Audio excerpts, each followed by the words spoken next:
오늘 우리에게 주시는 하나님의 말씀은 마태복음 28장 20절입니다.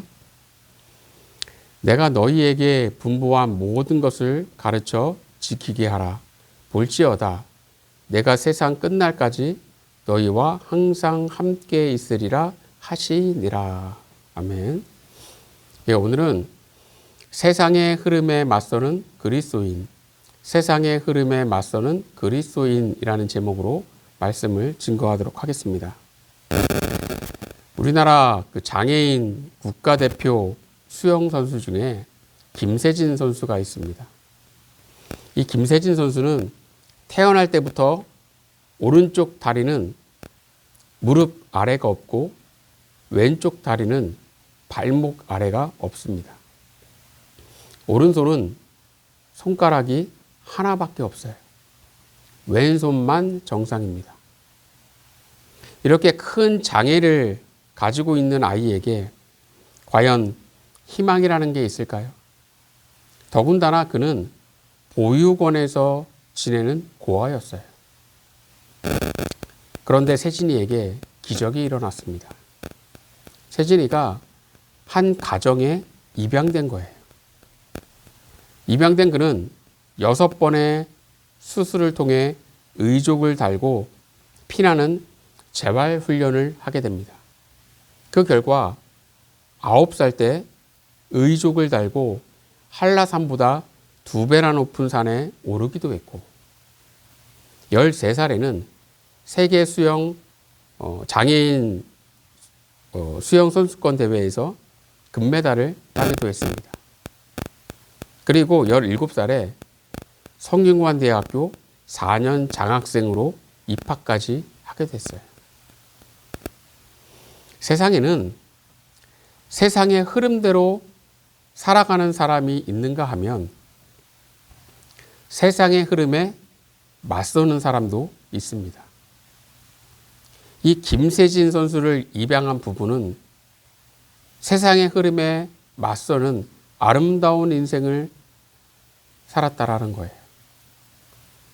입양한다는 것 자체가 결코 쉽지 않은 일이고 더구나 큰 장애가 있는 아이를 입양한다는 것은 보통 용기 갖고는 되지 않는 일입니다. 그럼에도 세상의 흐름대로 맞춰가는 게 아니라 세상의 흐름에 맞서 어려운 길을 선택했고 그 삶에 최선을 다했다라는 거죠. 고린도후서 4장 8절 9절을 표준 세번역으로 함께 봅니다. 우리가 여러 가지로 환난을 당해도 곤경에 빠지지 않으며 난처한 일을 당해도 절망에 빠지지 않으며 박해를 당해도 버림을 받지 않으며 거꾸로 트림을 당해도 망하지 않습니다. 세상의 흐름에 맞춰가며 사는 사람은 환난을 당하면 곤경에 빠졌다고 낙심합니다. 난처한 일을 당하면 절망에 빠집니다.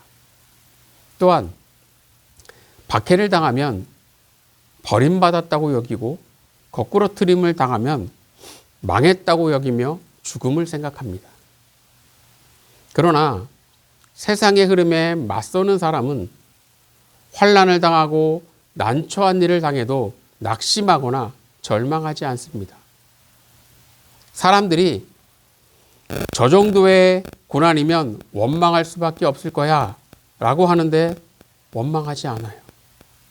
사람들이 저 정도면 망했어 라고 하는데 망하지 않아요. 그래서 우리는 세상의 흐름에 맞춰가며 사는 세상 사람들과 똑같은 모양으로 사는 게 아니라 세상의 흐름에는 맞서며 하나님께 순종하는 인생을 만들어 가야 합니다. 그럼 우리가 세상의 흐름에 맞서는 사람이 되려면 어떻게 해야 할까요? 첫째는 주님이 가까이 계심을 알아야 합니다. 어느 책에 보니까 어떤 작가가 시골길을 걷고 있는데 어디선가 좋은 향기가 나는 거예요. 그래서 주위를 둘러보니까 한 100m쯤 떨어진 곳에 꽃이 보였습니다. 그는 그곳으로 걸어가는데 꽃에 가까워질수록 향기는 점점 진해졌어요. 꽃 근처에 가보니 라일락이 길을 따라 양옆에 쭉 펼쳐져 있는데 그 향기가 진한 것이 너무 좋았다라는 거예요.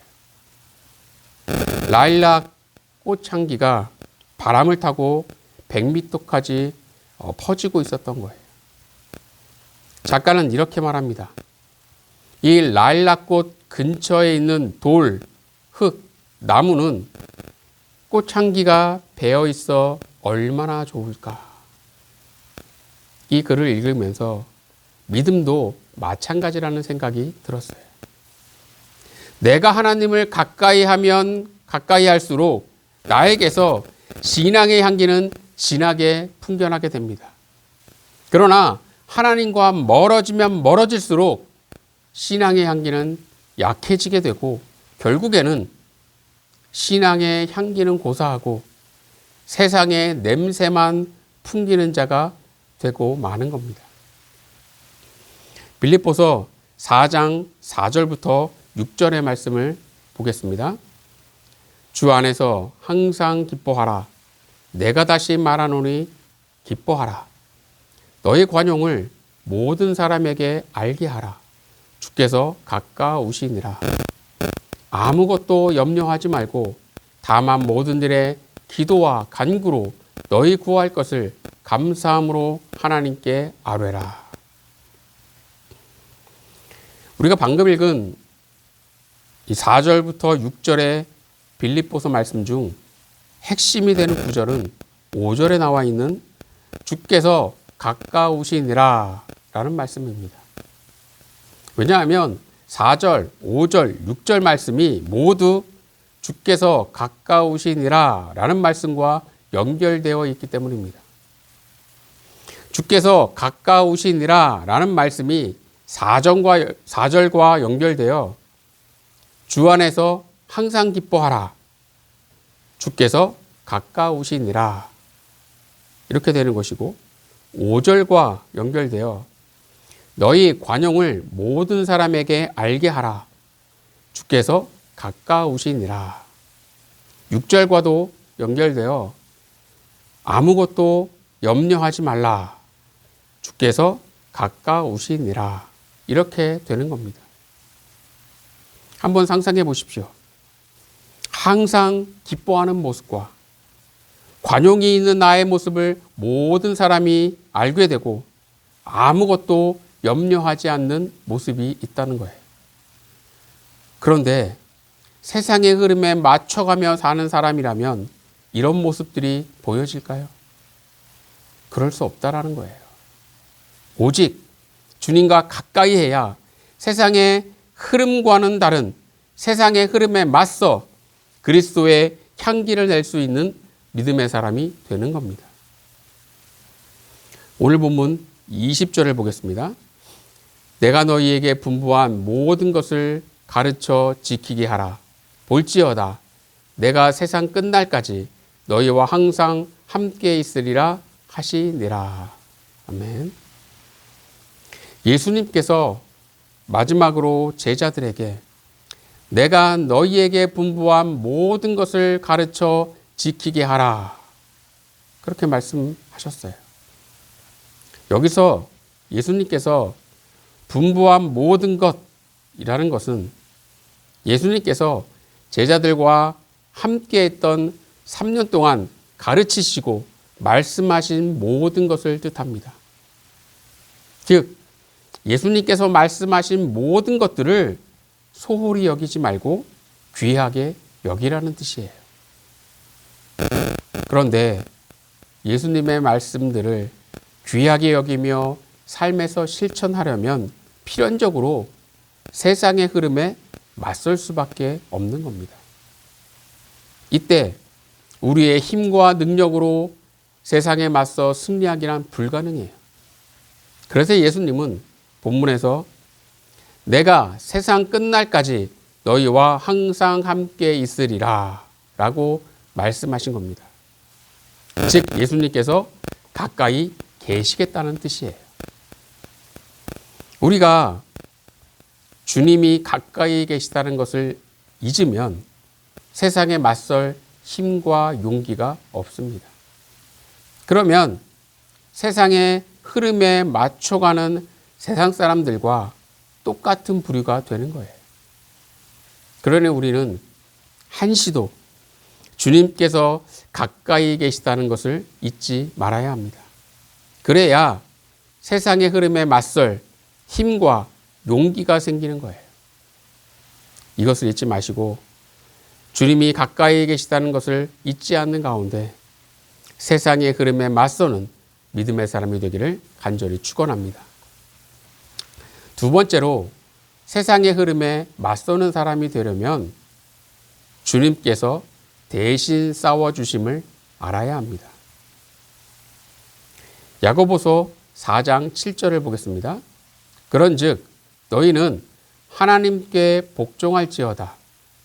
마귀를 대적하라. 그리하면 너희를 피하리라. 아멘. 야고보는 악한 마귀를 대적하라고 말씀하고 있어요.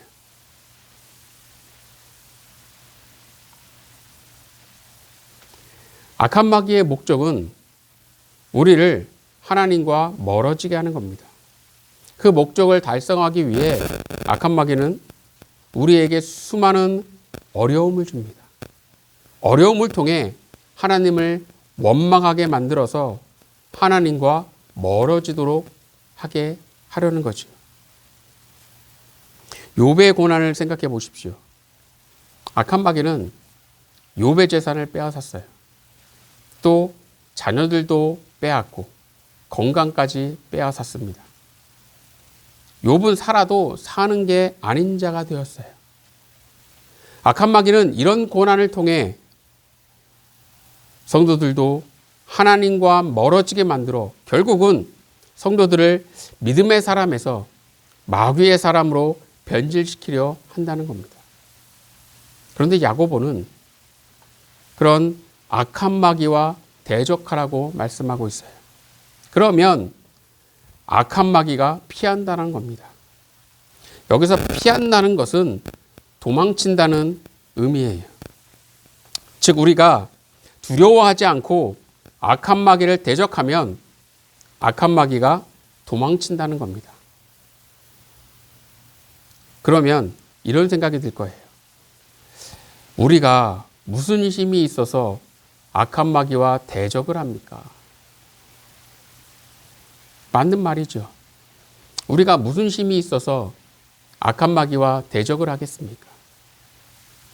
그런데 본문 처음 부분을 보면 너희는 하나님께 복종할지어다 라고 말씀하고 있어요. 그럼 하나님께 복종하는 것과 악한 마귀를 대적하는 게 무슨 관련이 있을까요? 요한복음 16장 33절을 보겠습니다. 세상에서는 너희가 환난을 당하나 담대하라. 내가 세상을 이기었노라. 아멘. 본문에 보면 내가 세상을 이기었노라 라고 말씀하고 있어요. 즉 예수님께서 악한 마귀와 싸워 이기신다는 겁니다. 환난은 내가 당하는데 싸우는 것은 내가 아니라 예수님이에요. 내가 직접 나서서 악한 마귀와 싸우는 게 아니라 내 대신 예수님께서 싸우시고 승리하신다는 겁니다.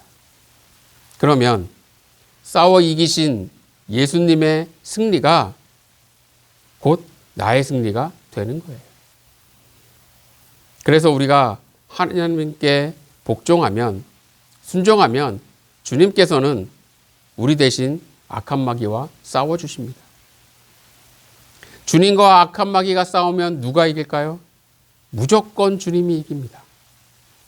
그러니 우리가 세상과 맞서기 위해서는 내 대신 주님께서 싸워주신다는 것을 잊지 않고 주님께 순종하면 되는 거예요.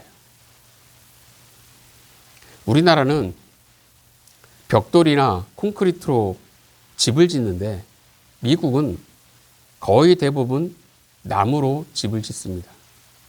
그러니 강한 태풍이 불게 되면 피해가 클 수밖에 없어요. 한 번은 미국 플로리다주에 강한 태풍이 불었습니다.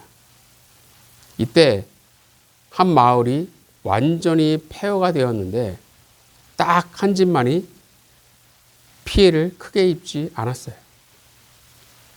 기자가 이 집 주인에게 어떻게 선생님 집만 무너지지 않았느냐고 물었어요. 이때 집주인은 이 집을 지을 때 정부의 건축법에 따라 그대로 지은 것뿐이라고 대답했어요. 플로리다주는 태풍이 자주 발생하는 지역이니 철저하게 규정을 지켜 집을 지으려고 해서 그대로 따랐다라는 겁니다. 여기에 왜 그리스도인들이 신앙생활 잘하다가 악한 마귀에게 무너지는지 그 답이 있다는 거예요. 그것은 주님의 말씀에서 벗어났기 때문입니다. 건축법에 따라 그대로 집을 지으니까 강한 태풍에도 무너지지 않듯 주님의 말씀에 순종하고 복종하면 신앙이 무너지지 않는 거예요. 그러니 우리는 세상의 흐름에 맞추는 것이 아니라 세상의 흐름에 맞서야 한다는 거죠. 그러나 세상의 흐름에 맞추느라 주님의 말씀에 순종하지 못하고 복종하지 못하면 악한 마귀에게 이기지 못하고 무너지게 되는 겁니다. 오늘 본문 20절을 다시 한번 보겠습니다. 내가 너희에게 분부한 모든 것을 가르쳐 지키게 하라. 볼지어다 내가 세상 끝날까지 너희와 항상 함께 있으리라 하시니라. 본문에 보면 모든 것을 가르쳐 지키게 하라라고 말씀하고 있어요. 지키게 하라는 것은 순종하게 하라는 겁니다. 말씀에 순종해야 주님께서 내 대신 악한 마귀와 싸우시는 거예요. 그것이 우리가 세상의 흐름에 맞서는 방법이고 승리하는 비결입니다. 세상의 흐름에 맞춰가며 사는 것은 어렵지 않아요. 세상 사람들은 다들 그렇게 살기 때문에 저들을 따라가면 되니까 힘들지 않습니다. 그러나 세상의 흐름에 맞서면서 살아가려면 힘들 수밖에 없어요. 그래서 우리는 세상의 흐름에 맞서기 위해 두 가지를 기억해야 합니다. 첫째는 주님이 가까이 계심을 알아야 하고, 둘째는 주님께서 대신 싸워주심을 알아야 합니다. 이 두 가지를 잊지 않는 가운데 세상의 흐름에 맞춰가며 사는 비겁한 그리스도인이 아니라 세상의 흐름에 맞서는 당당한 그리스도인으로 살아가는 저와 여러분이 되기를 간절히 축원합니다. 기도하겠습니다. 하나님, 저희들 세상의 흐름에 맞춰가는 비겁한 그리스도인이 되지 않게 하여 주시고, 당당히 세상의 흐름에 맞서 믿음으로 살아가는 하나님의 백성 될 수 있도록 인도하여 주시옵소서. 모든 것 주님을 의지하오며 예수님 이름으로 기도드리옵나이다. 아멘.